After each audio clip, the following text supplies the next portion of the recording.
दिल्ली के southern park Saket में Narang jewellery group की 30 से भी अधिक मंजिलों वाली ऊंची इमारत है। इमारत की हर मंजिल पर आज एक असामान्य उथल पुथल थी। कर्मचारियों में अफरा तफरी मची थी। वो आनन फानन में दफ्तरों के चक्कर लगा रहे थे। उनके चेहरों पर चिंता के भाव थे, जैसे कि कुछ बड़ा हो गया हो। 23वीं मंजिल पर सम्मेलन कक्ष में नारंग ग्रुप के निदेशक मंडल ने एक आपातकालीन मीटिंग रखी थी।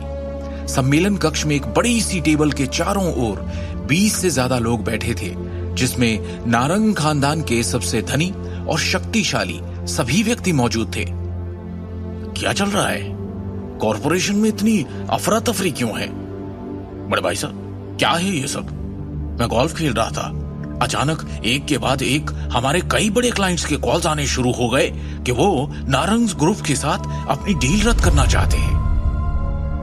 इसके सिवा और तो कोई वजह नहीं है कि हमारी कॉरपोरेशन अचानक इस तरह से लड़खड़ा जाए। सम्मेलन कक्ष में गर्मागर्म चर्चा जारी थी। सभी शेयरधारक चिंता से पसीना पसीना हो रहे थे। बदहवासी और बेचैनी उनकी शक्लों पर साफ दिख रही थी। वो आपस में बातें कर अपनी चिंता जाहिर कर रहे थे कि तभी अचानक नारंग परिवार के सबसे बड़े भाई और नारंग ग्रुप के डायरेक्टर अमिताभ नारंग ने सभी का ध्यान अपनी ओर आकर्षित करने के लिए जोर से खांसी की। सब लोग बहस करना बंद करें, पहले बिजनेस की बातें करें। इस तरह की समस्या को हल करने का हमेशा एक तरीका होगा। अमिताभ नारंग के चेहरे पर आज अलग ही भाव थे। जब से उन्होंने नारंग ग्रुप के डायरेक्टर का पद संभाला, तब से कॉरपोरेशन बिना किसी रुकावट, गिरावट या बिना किसी नुकसान के सुचारू रूप से चलती आ रही थी, क्योंकि इससे पहले कभी किसी ने ऐसी हिला देने वाली स्थिति का सामना नहीं किया था। जैसे ही बैठक कक्ष तुरंत शांत हुआ, सभी ने चिंतित भावों से अमिताभ नारंग को देखा और उनके बोलने का इंतजार करने लगे। डायरेक्टर सर, आपने जिन डेटा की कैलकुलेशन मांगी थी वो आ गई है। बोलते हुए एक युवा महिला सेक्रेटरी, जिसने आंखों पर चश्मा पहन रखा था, कुछ महत्वपूर्ण दस्तावेजों के साथ अंदर चली आई। हमारे कितने बड़े और पुराने क्लाइंट्स ने आज के आज हमारे साथ कॉन्ट्रैक्ट खत्म कर लिया है, अब बताओ मुझे। अमिताभ नारंग ने बेबसी से घबराए हुए भाव से पूछा, क्योंकि उन्हें नहीं पता था कि कंपनी को अभी तक कितने नुकसान हुए हैं। सेक्रेटरी ने दस्तावेजों को खोल दिया और कहा, डायरेक्टर सर, आंकड़ों के अनुसार हमारे नारंग ग्रुप के शेयर्स में आज 30% से अधिक की गिरावट आई है और पहले ही क्रैश हो चुके हैं। इससे छोटे शेयरधारक घबरा गए हैं और अपने शेयर्स तुरंत वापस लेने का अनुरोध कर रहे हैं। अब इसके अलावा 1 दर्जन से भी ज्यादा शहरों में हमारे ज्वेलरी के सेल्स चैनल आज काट दिए गए हैं और हमें हमारे सारे कॉन्ट्रैक्ट्स खत्म करने के लिए फोर्स किया गया है। इन सब के अलावा ईस्टर्न प्रांत की ज्वेलरी और उससे जुड़ी हुई 20 से भी ज्यादा कंपनीज, ज्वेलरी कॉमर्स एसोसिएशन और जनरल चैम्बर ऑफ कॉमर्स ने संयुक्त रूप से सार्वजनिक रूप से घोषणा की है कि वो हमारे नारंग ग्रुप का सहयोग नहीं करेंगे। अभी स्थिति ये है कि मार्केट में हमारे नारंग ग्रुप पर कोई भरोसा करने को तैयार नहीं है।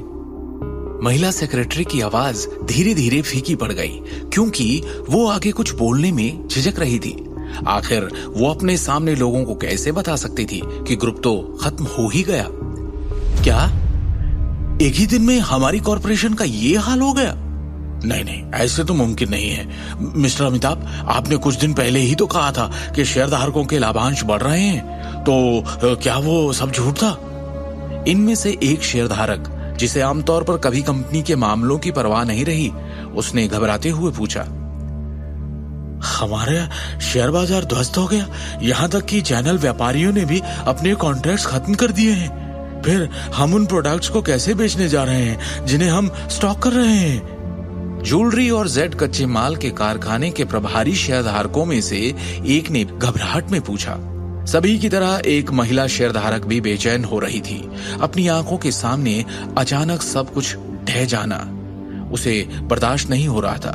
चूंकि ये स्थिति उसके अपने फायदों से संबंधित थी, उसे अमिताभ नारंग की गरिमा का ख्याल भी बनाए रखना था। उसने उनसे मौके पर ही सवाल कर लिया, mister Amitabh Narang, mister Ajit Narang, company के प्रभारी आप दोनों हैं। अब जबकि इतनी बड़ी समस्या हो गई है, क्या आप दोनों हमें सफाई नहीं देंगे? अमिताभ नारंग का चेहरा ऐसे पीला पड़ गया जैसे उन्होंने कोई भूत देख लिया हो।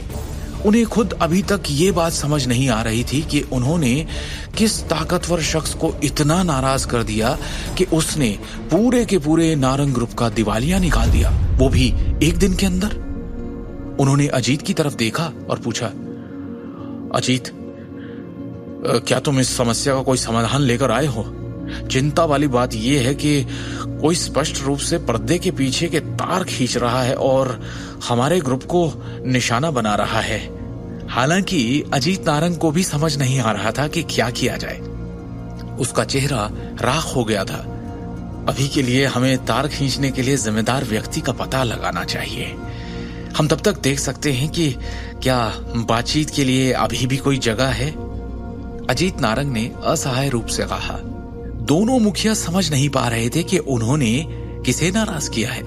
आखिर किसके पास एक दिन के अंदर नारंग ग्रुप को दिवालिया होने के कगार पर खड़ा करने की शक्ति थी? ये देखकर कि दोनों मुखिया भी बेबस थे, बैठक कक्ष और भी बेचैन हो गया, क्योंकि शेयरधारक आगे की चर्चा में पड़ गए कि तभी कक्ष के दरवाजे पर दस्तक हुई और वो चश्मे वाली युवा महिला सेक्रेटरी फिर से अंदर आई। उसके चेहरे पर इस वक्त और भी ज्यादा परेशानी के भाव थे। महिला सेक्रेटरी ने गंभीर लहजे में कहा, वाइस चेयरमैन, किसी ने हमें अभी फोन किया है।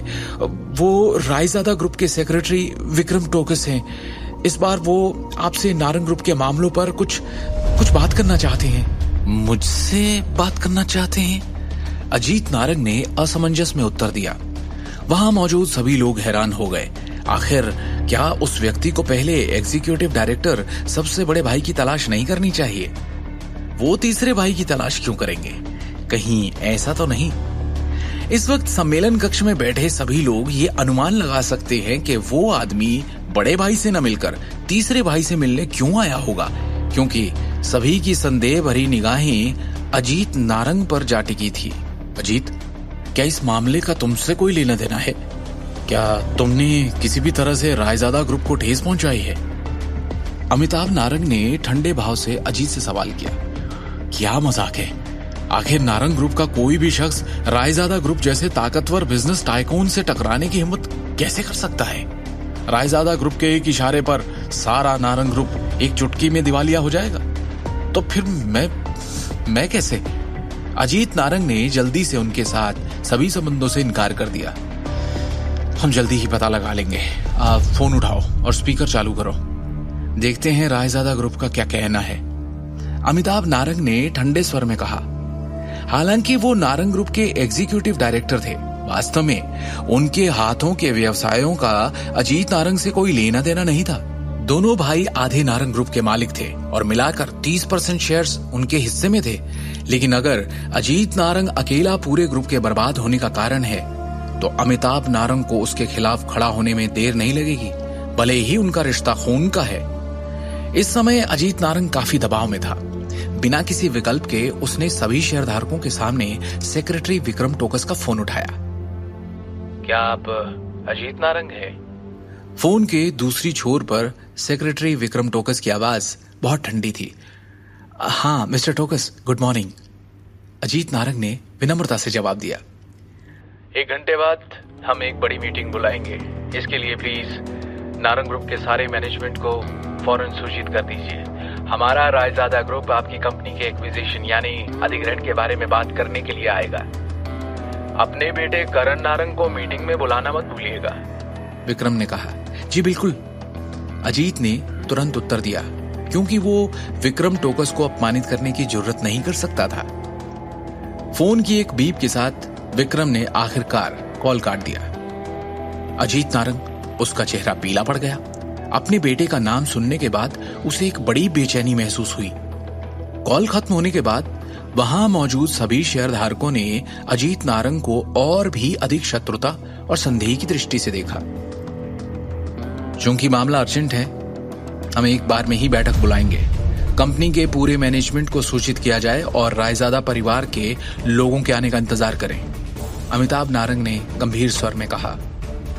आधे घंटे से भी कम समय में नारंग ग्रुप ने 200 से अधिक कर्मचारियों के पूरे मैनेजमेंट विभाग को बड़े मीटिंग हॉल में इकट्ठा कर लिया था। दोनों भाई रायजादा ग्रुप के आने का इंतजार कर रहे थे। 3 घंटे बीत गए। बैठक कक्ष में माहौल बेहद तनावपूर्ण हो गया था, क्योंकि सभी घबरा कर इंतजार कर रहे थे। 2 घंटे पहले बहस होने के बावजूद वो अभी भी इस जरूरी मामले में निष्कर्ष नहीं निकाल सके। रायजादा ग्रुप ने अपनी असली ताकत का एक उम्दा प्रदर्शन दिखाया था। नारंग ग्रुप डरा और सहमा हुआ सा 2 घंटे से उनका इंतजार कर रहा था। यहां तक कि कंपनी के मुखिया अमिताभ और अजीत नारंग भी मीटिंग हॉल के बाहर गलियारे में अपनी घबराहट दबाते हुए आगे पीछे टहल रहे थे। फोन करके पूछने की उनकी हिम्मत नहीं थी, क्योंकि वो रायजादा को नाराज नहीं करना चाहते थे। मिस्टर नारंग, क्या हमें फोन नहीं करना चाहिए? वो आ भी रहे हैं कि नहीं? शेयर धारकों में से एक से अब इंतजार नहीं हो रहा था। अनुभव था ही इतना कष्टदायक। पापा जी, मुझे लगता है कि हमें आज के लिए तीतर बितर हो जाना चाहिए। अगर वो आते हैं तो हमें इकट्ठे होने में देर नहीं लगेगी। अमिताभ नारंग के दामाद ने संभावित रूप से सुझाव दिया, क्योंकि वो भी अब और नहीं बैठ सकता था। हम केवल इंतजार कर सकते हैं। आखिरकार हमारे ग्रुप की जीवन रेखा पहले से ही रायजादा परिवार के हाथों में है। अमिताभ ने गंभीरता से कहा। डैड, क्या चल रहा है? ये लोग आने वाले हैं या नहीं? करण ने संदेह से पूछा। हालांकि वो नारंग ग्रुप की एक शाखा कंपनी का महाप्रबंधक था। उसे खुद पता नहीं था कि विक्रम टोकस ने मीटिंग में उसे शामिल होने के लिए क्यों कहा है। पता नहीं ये रायजादा ग्रुप वाले खुद को समझते क्या हैं? 200 लोगों को इंतजार करवा रहे हैं, वो भी एक सेक्रेटरी के लिए। करण ने बेहद असंतोष से कहा। मुंह बंद करो बेवकूफ, अजीत ने उसे डांटा। तुम्हें अंदाजा भी है कि ये रायजादा परिवार चीज क्या है? बस आए दिन कुछ ना कुछ करके मेरी नाक में दम करते हो। क्या पता इस बार ऐसा क्या कर दिया कि हमारी पूरी कॉर्पोरेशन पे बात आ गई। माहौल एक बार फिर निराशाजनक मूड में डूब गया, क्योंकि वहां मौजूद सभी के दिलों में डर था।